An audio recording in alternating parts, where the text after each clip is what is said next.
All right, questions for Coach. Tanner told JB that it was a gut feeling to kind of go with as many lineup changes as you did today. Can you talk us through the decision-making process to do an overhaul? That was literally a gut feeling. Last night we talked about it as a staff, and I was like, I don't think that's a good idea. And then this morning I woke up and I was like, let's do it. And so we stuck with it. But again, just working to get every player ready for when their name is called, and there might be a stretch where we aren't making any subs here coming up. So I thought this was a great opportunity to get more people involved and see what they can do and get them comfortable for when they're needed, because there's going to be big moments that I believe we're going to need a good handful of players that aren't starters. You didn't have any dreams or anything that it just No. woke up gut feeling? No dreams. Yeah. How do Why you do you like why do you like doing that right away from the start of the match instead of like late in sets or in the third set? I just think it gives them even more confidence that we trust them when you're like, hey, we're going with this. We're starting with this, and we're not going to just feel it out and get way ahead and then put you in. I think that's a way different vibe coming off the bench. This is more like it's on them to get it done and perform, and they're not leaning on the starters to get a big lead and then they can just coast it. So I thought it was good, too. Like, Grand Canyon played well, and we had to work through a few things, and they did. Double for T. What do you think of the way that she played 6 rotations and her growth in that area? Yeah, she did a really nice job.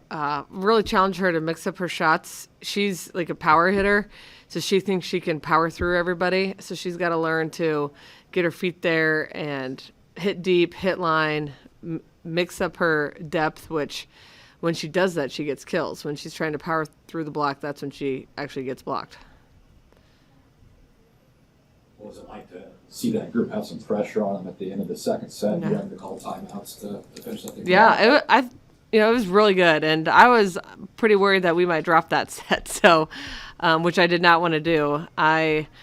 But I wanted that group to work through it and feel what a little pressure feels like, where somebody has to make a play in a big moment of that match. So I thought it was a great job. Campbell, I know she had some miscues, but just the look in her eyes is always a look of confidence. And when we came out of that huddle, like, I knew we were going to win and she was going to make a play. So it was a really good moment for her. We were getting interviewed by John Cook. It was weird. I was laughing a little bit. I loved how he was telling me things while asking me a question. He's still a little coachy.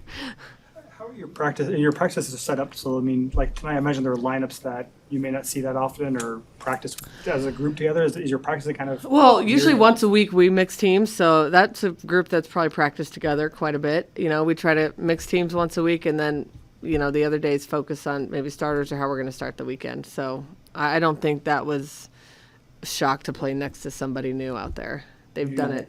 Yeah, you use Bergen as a serving specialist. Well, no, she usually has to set. We only have 2 setters, but that was more, I just felt like she could go on a run, and she's one of our best defenders. So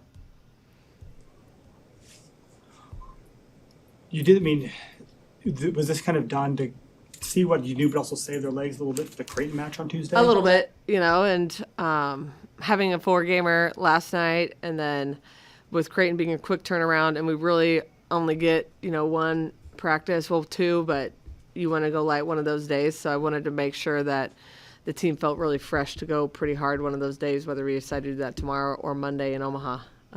So this would set us up for better prep for Creighton. How special is that matchup to have the two programs that are ranked in Nebraska play in a place like CHI? Yeah, I haven't been obviously back for 8 years, but I'm really neat, I'll say, to have 2 women in the state going against each other, at least for a few years. But other than that, it doesn't really change much. I know Brian's a great coach, and obviously Creighton trusted him to take over an amazing program. So